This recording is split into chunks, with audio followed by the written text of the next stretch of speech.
Пријатели, добар ден и добре дојдовте во роденденсково издание и рубриката Прашања и одговори со Јосиф. Ова што го гледате, што јас сум седнат, ќе го видите само еднаш. Роден денески исклучиво ми дозволија да поседам денеска.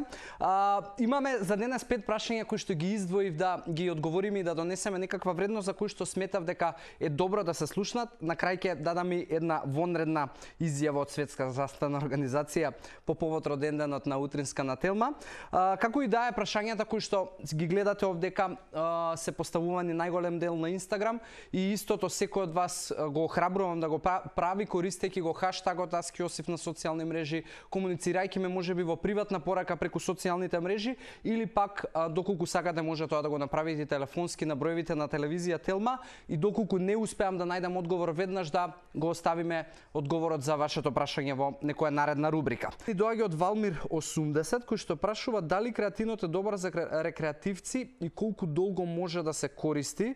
Валмир, креатинот ти е практично број 1 додаток во исхрана кој што го користат вежбачи, луѓе кои што се физички активни и тоа ти е практично креатинот овозможува олеснување на рециклирањето на аденозин трифосфат или во превод тоа ти е валутата за енергија имено кај клетките мускулни и во мозокот.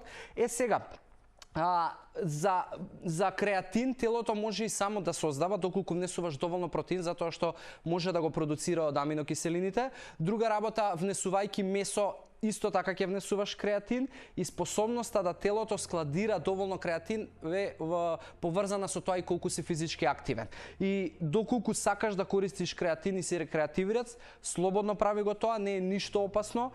Многу го има во различни форми додатоци, компании произведуваат додаток во исхрана креатин, затоа можеш слободно да го користиш и само една мала препорака за луѓе кои што можеби имаат некакви проблеми и дисфункција со бубрези, ќе треба да повнимаваат и да се консултираат со доктор за количините, бидејќи може да им донесе некои несакани појави. Но доколку е се во ред со твоето здравје, можеш слободно да го користиш креатинот.